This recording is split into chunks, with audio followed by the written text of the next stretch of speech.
think it is. Hey, everyone. Hi, everybody. I'm Darren Canthal, the founder of the Canthal Group, and I have the privilege of introducing my life and business partner, Ms. Rachel Lee. That sounds so cheesy.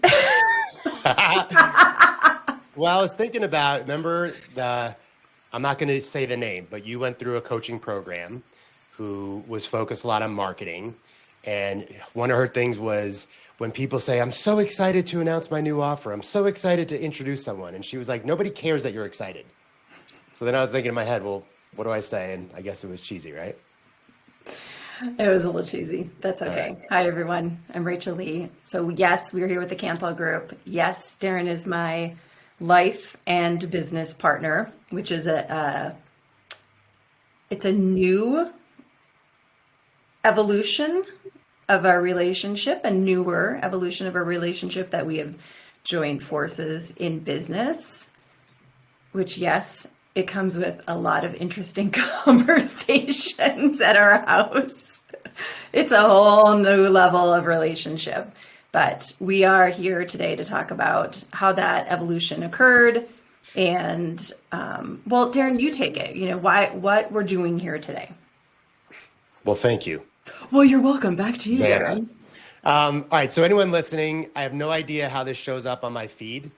I have no idea if this platform we're using will show me your comments. So if you are watching live, if you can send me a message or put it in the comments, let me know where this is showing up, how it's going, etc. That'd be helpful. Two, the Canthal Group is an executive coaching firm. We coach executives, senior and mid-level leaders, one-on-one and in groups. And for the last 6 years, I've been the solopreneur. And so even though one of Rachel's coaches said no one cares that I'm excited, I am excited that Rachel's now joined the company. The group is growing. So today's purpose is to introduce Rachel. She has a really interesting story. She's got a unique background. She comes from the nutrition world. And in my words, she is a unicorn in her field. She is that good at what she used to do. So today's purpose is to introduce Rachel, talk about why she's joining the company, those types of things. Before we get too far, also, our plan, Rachel and I's plan, is to show up here every Tuesday. We're going to do our best to be about 9:15, although that's going to change some days.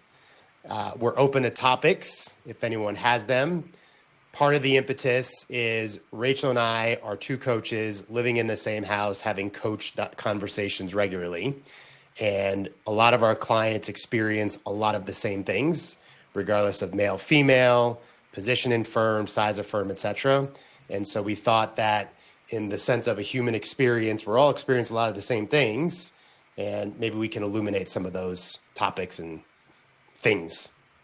Yeah, connect, share stories, have conversation, and learn from each other, I think is important. But Darren, you're avoiding one thing. So the Canthal Group, AKA right now Darren, is known for his bad dad jokes. All right, What do you got for us? I don't think you're going to understand it, to be honest. I usually don't. What is it? Do it. All right. Someone told me nothing rhymes with orange. I said, no, it doesn't. I don't get it. Nothing does not rhyme with orange. Nothing rhymes with orange. The word nothing and the word orange don't rhyme. Yeah. Get it now? Not really. That's I dumb. don't think so. Okay. Yeah, do a different one. That's a dad joke. I can't give away all my Dumb. material. Does anybody get that one? Am I the only person out there? Okay, that I need some supporters here. That one is a dumb one. Well, but you come back with a better one next week. There's a lot of dumb dad jokes out there. I need to hold on to the best ones. Yeah, that was no. Okay. All right. All right, let's dive in. So, Very well. Okay. interview So, style. Rachel Lee, Yes. where were you born? Where did you grow up? I grew up in the woods in northern Wisconsin, just outside of Superior. And when I say the woods, I mean the woods. Dirt roads, backcountry, not a lot of people. How did you travel to and from places, your friends' houses, etc.? Darren thinks, okay, listen, y'all, Darren thinks because he's a New Yorker in the big city, he thinks that this is so funny, and it was just my reality. But yeah, before we had cars, before we had cars,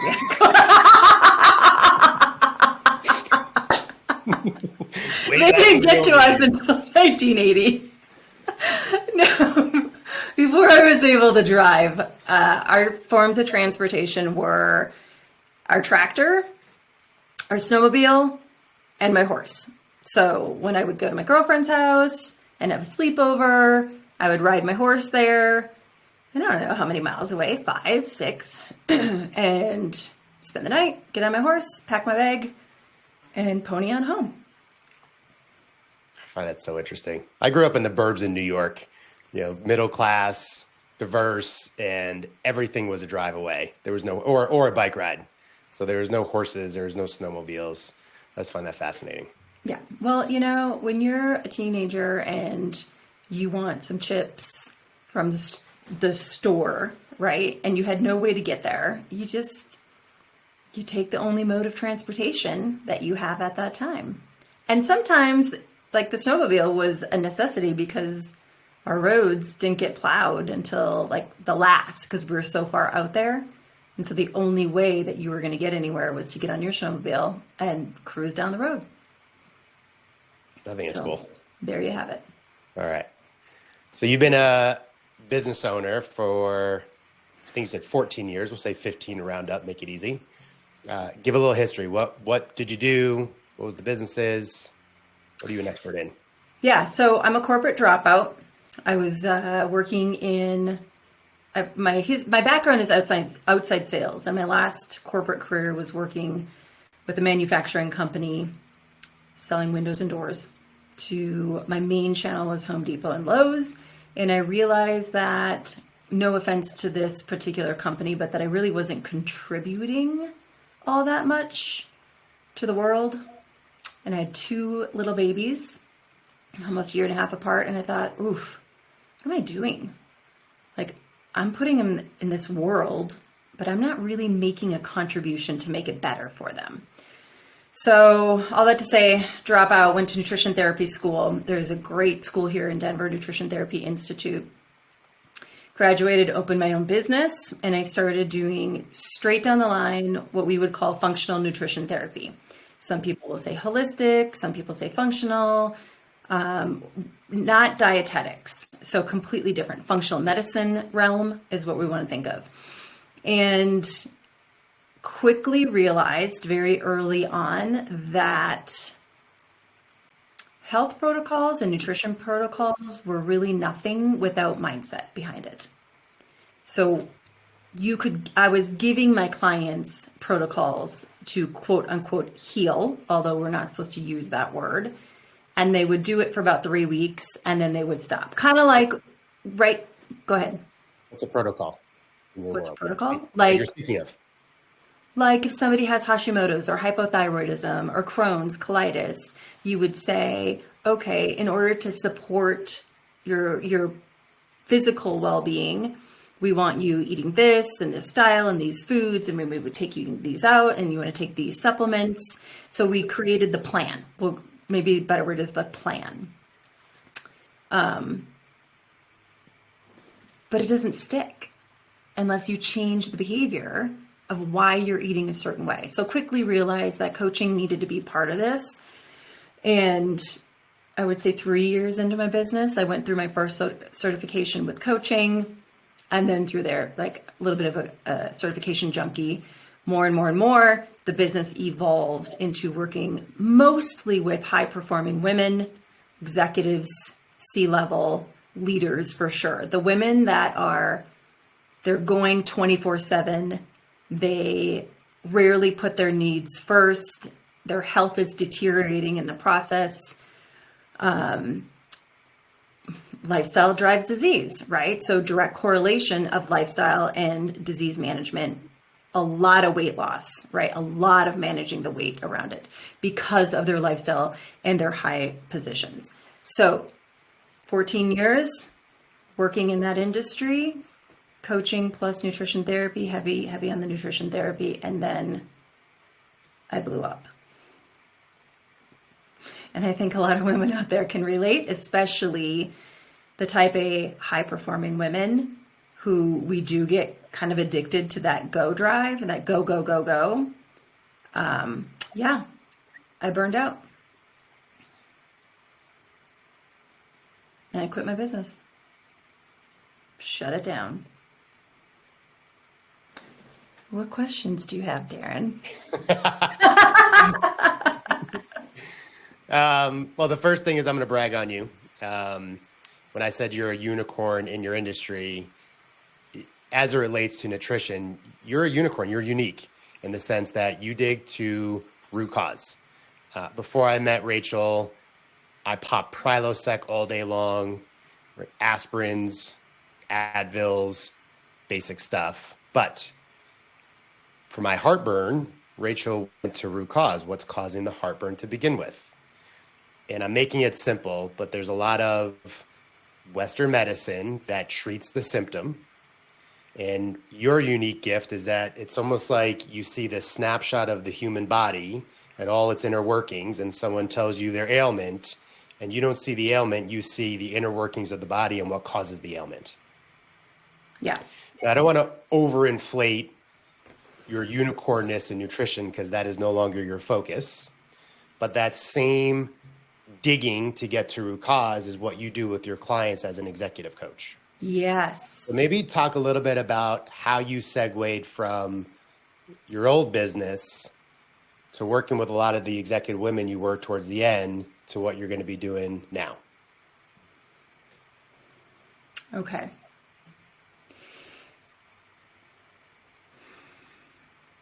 You know, Darren, as a coach, you're not supposed to stack questions. I know.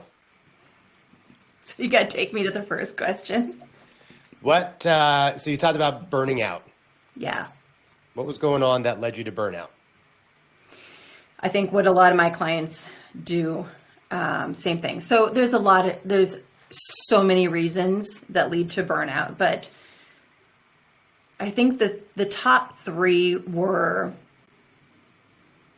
two that you just cannot prepare for and see coming. So some grace there, but we did a lot of work with weight loss. Well, who would have ever predicted that there's now a shot, a jab is what the language is. And I'm not going to say the name because then LinkedIn isn't going to put this out. But who would have ever thought there's like a magic drug, right, for weight loss? So that hit, GLP-1s hit the market.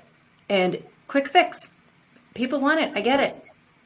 But it definitely impacted our business, which put exponential pressure on how do then you start finding the people who don't want the quick fix.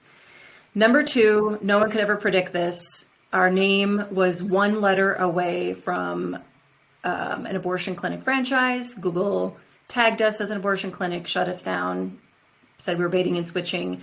Nobody would have ever saw that coming. You cannot predict that. Two, second strike, tons of pressure. How do you get your business out there when your website is down, your ads are down, and your email's not going through? So that was like throwing tires on a flame that was already there. And number three was me. I was driving, working, pushing, selling, making all the decisions.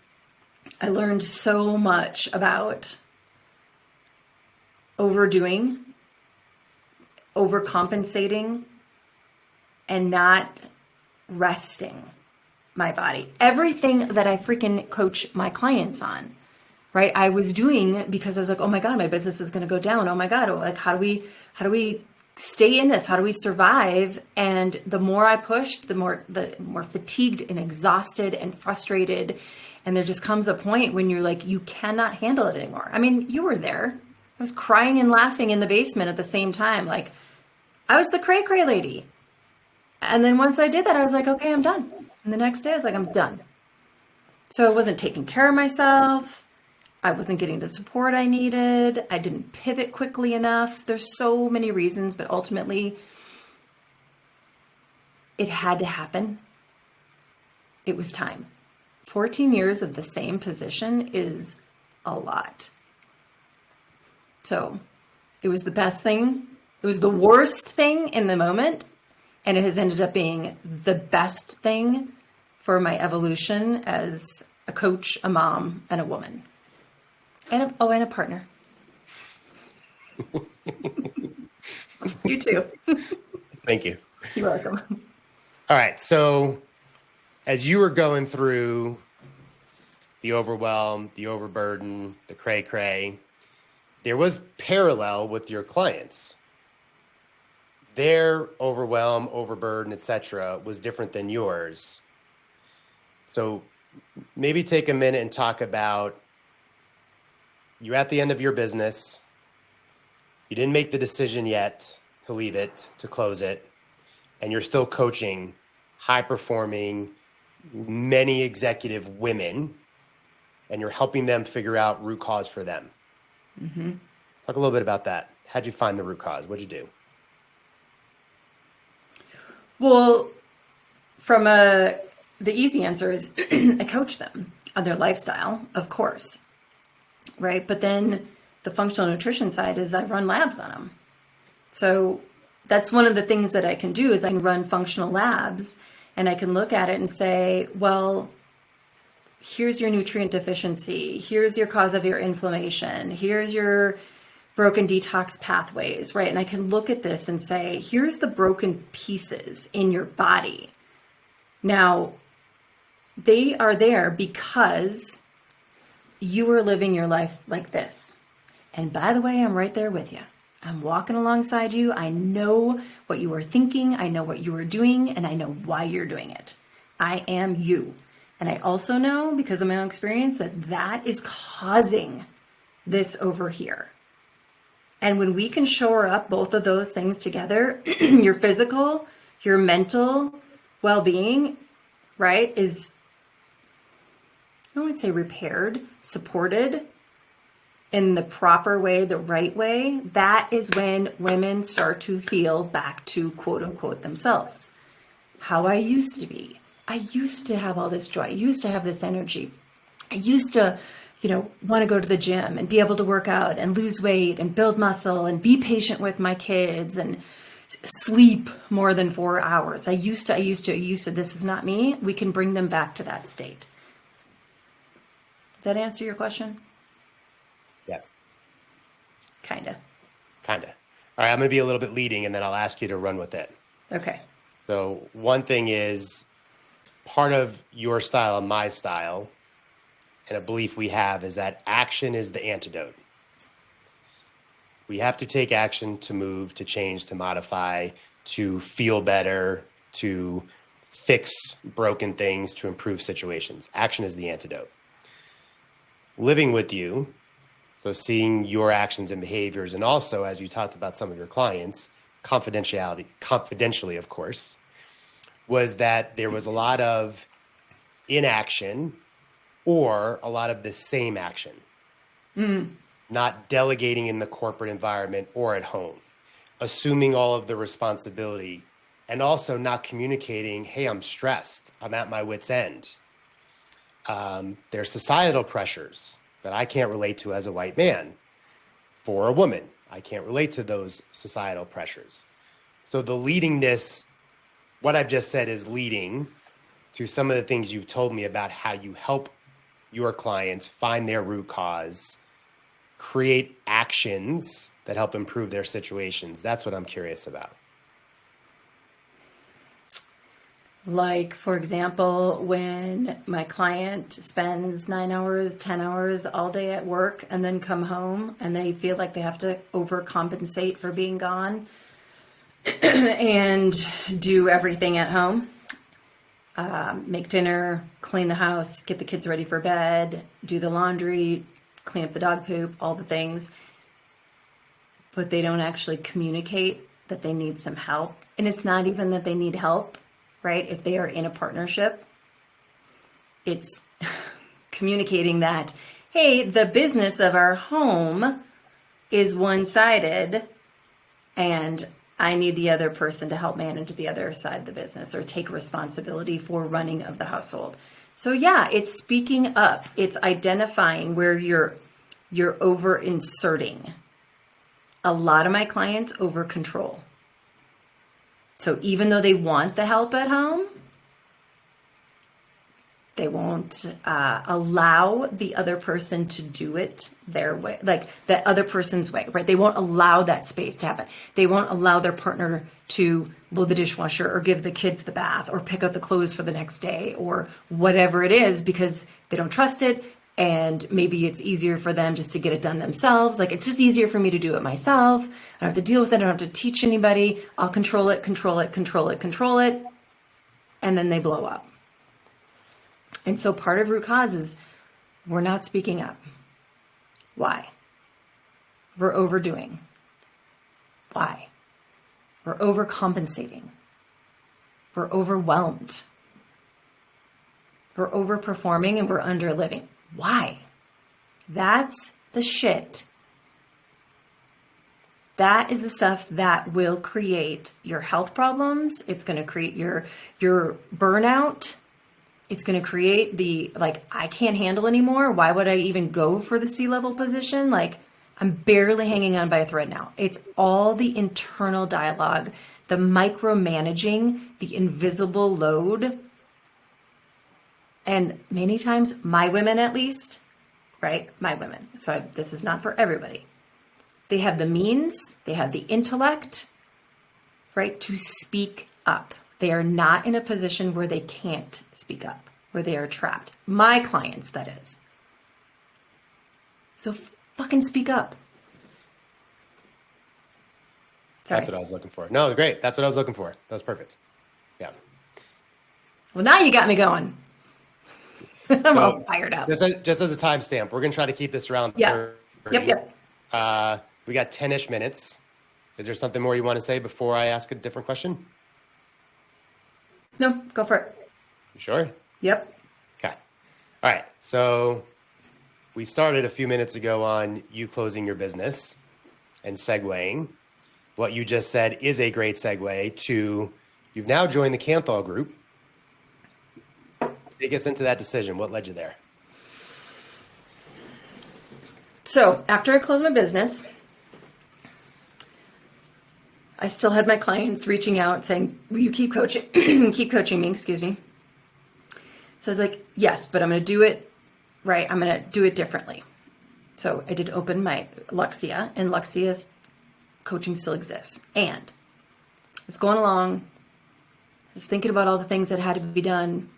I was starting to like dive back in, and I was at my training in New York. So I'm going through the IPEC executive coaching certification. I was at my training in New York, and I was like, oh my God, I don't want to do this again. It's like, I do not want to start over and make every decision and fund every ad and sell, deliver, manage. I was like, I don't freaking want to do this anymore. I'm tired. I want support. I want to share this with somebody. And then I was like, well, duh. You're an executive coach and we have complementing strengths, right? And I was like, let's do this together. And then as you know, you start thinking, the next thought was, and why would I even compete against you? If this is what I'm doing is executive coaching in the women's leadership realm, why would I compete with you? Why wouldn't I partner with you? Why wouldn't we use our skills to make a successful business and support each other in our careers and in our life? And as soon as I did that, I was like, done. Let's go. And luckily you were on board. It made sense. It made sense. And I will say, one of the coolest things, Darren, and I don't think I tell you this enough, is how you're not intimidated by what I post on LinkedIn and what I stand for and being a strong advocate for women in leadership positions and in their careers and the things that women have had to go through and our experiences in life, societally. I mean, the whole picture, you're not intimidated by that. And in fact, you're the one who says, keep going, keep writing, keep talking. And I think that's a huge source of motivation for me and security as well, is to know that ultimately one of the three people in my life, you, Paxton, and Lila, that mean the most to me is willing to support me. That gives me the energy and support to keep going out there and talking and saying things that not everybody thinks is appropriate or comfortable or has their interpretations around. And you're like, no, keep going, keep challenging, keep pushing. So that is something I appreciate about you. And that has made me feel like I have ownership in this business. Thanks. You're welcome, babe. All right, so let's use that as our last segue. We won't end right at 30 if we're still in the conversation. I want to talk about, I think, two things, and they're combined. So I won't stack the questions, but I'll tell you them both now, and then we'll see where we go. Okay. So the first is your focus with the Campbell Group in terms of clientele, and two is what you've been posting on LinkedIn. Which one you want first? Let's start with the posting. Yeah. I don't know the exact question. So maybe I'll say a few words and you'll extrapolate what the right question is or what you want to answer. But starting with the post about Rebecca was her name, the lady, the Olympian in Africa that got burned. Yes. So that post went viral, which was interesting in and of itself. But the essence of the post was really the more important aspect of it. And over the last few weeks, you've been posting more, at least from my side, about things I know you're passionate about, things that you generally say behind closed doors for fear of what society's going to say, people are going to slap your hands, you're too this, not enough that, whatever. So with all that being said, I don't know what the exact question is other than, I guess the statement is, I see you speaking your mind more freely, and it seems like it's being well received by the public, i.e. LinkedIn. So again, I don't know what the question is, but maybe there's something for you to comment or answer in there. You know, when I was posting and speaking or marketing, writing, right, delivering content through Whole Woman Health, I would find myself always diluting the message, holding back, making it more palatable for public consumption, and me holding back, me curating it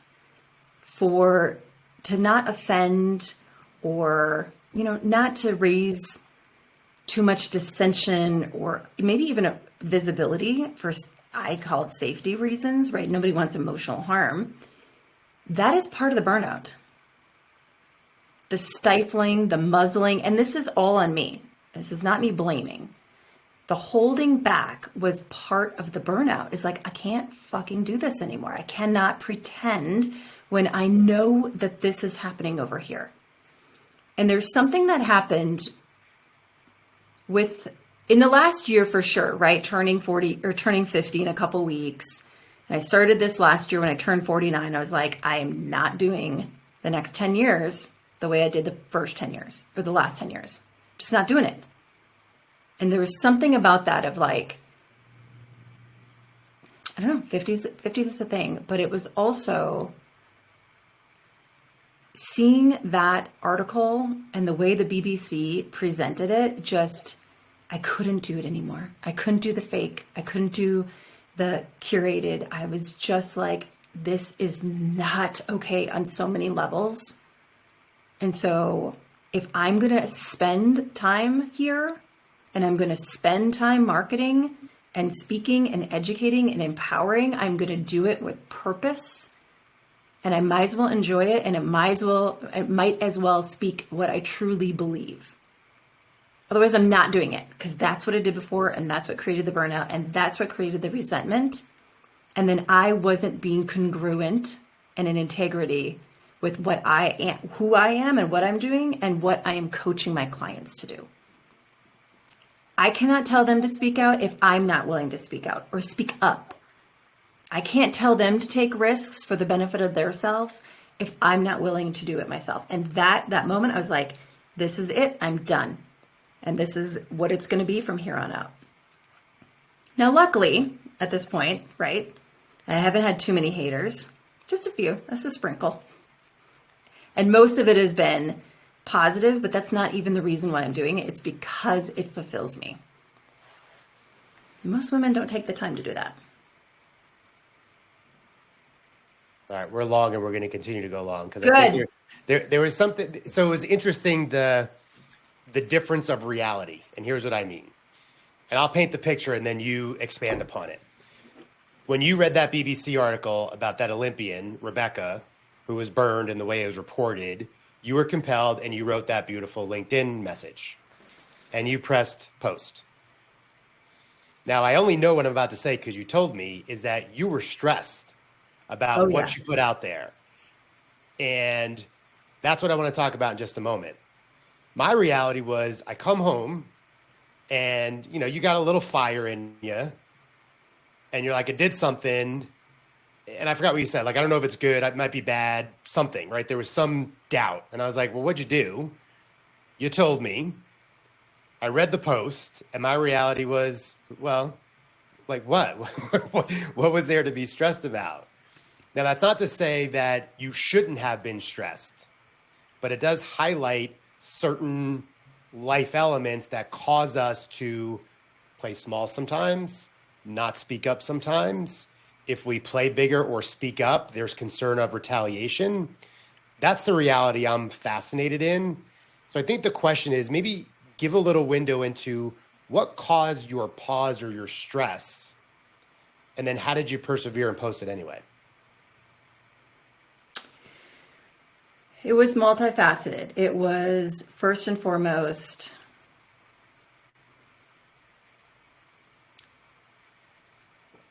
I think it is. It's the fear of judgment. What are people going to think? Am I going to be, quote unquote, the man hater again, right? The feminist, the man hater, the too much, the too vocal, the too direct. So breaking some of the conditioning that I've been taught growing up in the Midwest nice. So there was that fear of retaliation, fear of judgment, fear of emotional hurt, I guess, that probably from people that don't even know me, which I was like, and my thought was, and then my next thought was, oh crap, right? Is this going to harm the Cantho Group brand? Because I definitely did not want to do that because I'm associated with our brand. And I did not want to damage our reputation. So that was a moment. And then my third thought was, too bad. The way you are feeling, this fear that you have now, this like scared, kind of shaky, huge adrenaline rush, super angry at the same time, appalled at what had happened. I thought, this is nothing, like literally nothing compared to what that woman experienced. Nothing. So I have to do it. Like I have to do it for her and for all the other women out there experiencing that type of fear or even a little bit of fear. I have to, that's the currency to getting that message out. Like that's the work. And it's scary, I think. Still getting coaching on it. Still get like, every time I put something out there, I'm like, ah, shit, here it comes. But that's the currency to living, like being true to myself. And quite frankly, with Rebecca, it was like, no way. No way are you going to give in to this feeling when that woman experienced what she did.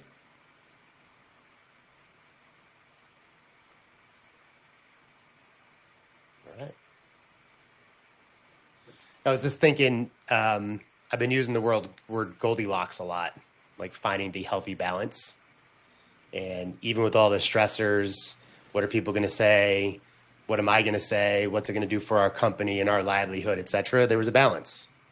And there was a balance of it wasn't like you were crazy or a lunatic or, cursing like crazy or saying things that were out of line. It was a touchy subject. You handled it with grace and integrity and respect and courtesy and all that good stuff. You exercised decisional balance. You leaned into congruency to who you are and balance. And I thought that was great. That was what went through my head just there as I was looking at you. Thank you. Yeah.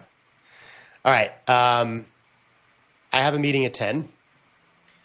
Let's take maybe just a couple more minutes and then we'll wrap up. Yep. Or this will be the wrap up. Okay. You've alluded to it, or maybe you've said it directly, about what you're going to be focused on with the Canthal Group, the clients you serve, maybe to speak more directly to who they are. So the Canthal Group is, do we say creating, or you've always worked with women and men, and we're building out a women's leadership program, a women's leadership coaching program.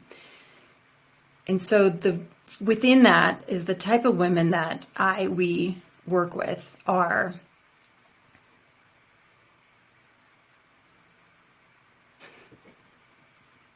trying to think of the last woman I just spoke to, and my current clients is executives, leaders, C-level, that are trying to figure out how to navigate this path within, whether it's corporate or within their own businesses, right? They're also entrepreneurs. I work with a lot of entrepreneurs, but they're trying to figure out this path of how do you be a leader in this climate or this environment? How do I balance, if there's even such a thing, my life and my joy and my happiness and my health with having this big career? How do I find the voice? How do I call it invisible micromanagement. How do I maybe tone down the micromanaging in my head? And every woman knows this, right? Oh, I gotta get the laundry, and then I get the kids' birthday party. And it's even if somebody else is in charge of it, you're still invisibly micromanaging it, and it exhausts you. So overwhelmed women, burned out women, type A women, and I don't want to dive into too much, but the nutrition therapy comes with it. It's just never, ever the primary focus. It's a complement to what is going up here. What do you want from your life? And why don't you have it now? What do you want from your career, your life, and your health? And why don't you have it? And quite frankly, right, saying it don't come to me whining. Whining is not effective. I've experienced a lot of that in my career, and we're just not doing that. We're taking action, but we're also digging deep about what is actually going on inside of you. So that I don't know that I succinctly know how to speak to that yet, because it's something that I just innately do, and I don't really speak to it or have to write it or articulate it. Well, I think the people listening heard enough, seen enough on LinkedIn to get a sense of what you're about. One of the things that's exciting for me and for us, here I am talking about what we're excited about, is that as a company, we are now broader. Yes. Yes, I have coached many women, and I'm a man coaching a woman, which is cool. There's nothing wrong with that. I can't relate in the same way you can. I think that's what's super unique about you.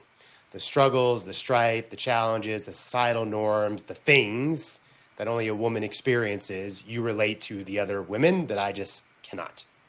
So It's a different connection point, I guess. Absolutely. Yeah.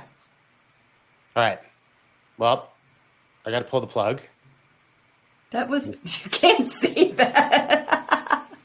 I got to pull the ripcord. Jeez. Okay. Yes, we do. So here's what we need to share with you all, that we're going to be here every Tuesday-ish, 9:15. We would love your comments. We would love to know topics enough about me. We would love to hear about you, our clients. What are the topics you want to hear about? Let us know. Let's start the conversation. What did you think about this? It's not going to be 45 minutes every single time. Nobody wants to listen to me and Darren talk for 45 minutes, or maybe you do. So engage with us, chat with us, follow us, share if you feel compelled and our message is something that you think needs to get out there. And obviously, if you're looking for an executive coach, give us a call. Let's have a conversation. Back to you, CEO. Nicely done. Great wrap up.